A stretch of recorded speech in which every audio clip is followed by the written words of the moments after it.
Hello' guys, কি খবৰ? আশা কৰোঁ সকলোৰ খবৰ ভাল। আপোনালোকৰ খবৰ ভাল হ'ব পাৰে, কিন্তু আমাৰ এই বৰপৰাৰ সিফালে মানুহৰ খবৰ একদমেই বেয়া।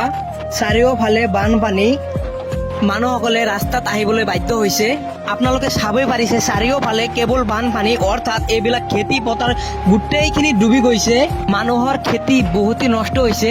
এইবিলাক চালেহেন লাগে সাগৰ বা নদী। এইবিলাক সাগৰো নহয়, নদীও নহয়, এইবিলাক হৈছে মানুহৰ খেতি পথাৰ।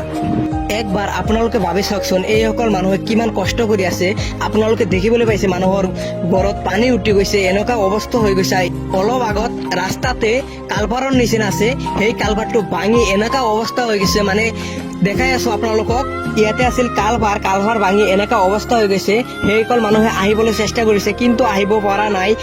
মানে পানীৰ এনেকুৱা ধাৰ, কিছুমানে নাও ব্যৱহাৰ কৰি আছে, মানে সিফালৰ পৰা সিফালে গৈ আছে নাৱত। পানী চাওক আপোনালোকে কেনেকুৱা অৱস্থা হৈ গৈছে। ইয়াতে কিছুমানুহে ৰখি আছে, মানে নাও লৈ সিফালে গৈ আছে, আকৌ আহি সেইসকল মানুহে ৰখি আছে, তাক লৈ থৈ আহিব। এনেকুৱাই কৰি আছে আজি দিনটো। আপোনালোকে জানে আমাৰ অসমত লাগাতাৰ 5 দিন 6 দিন হৈছে বৰষুণ পৰি আছে।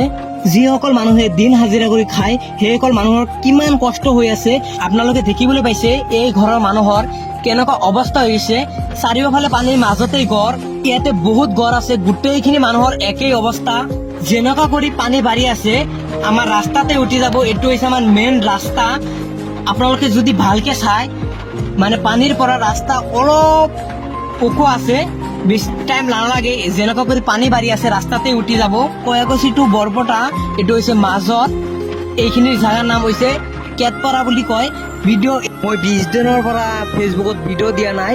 ভিডিঅ' এইখিনি কিছুমানেহে নাজানে। আমাৰ ইউটিউব চেনেলো আছে, ইউটিউব চেনেলৰ নামো হৈছে ৰাহুল বি ব্লগছ, আৰু ইনষ্টাও আছে, ইনষ্টাৰ নামো হৈছে ৰাহুল বি ব্লগছ। ভিডিঅ' এইখিনি।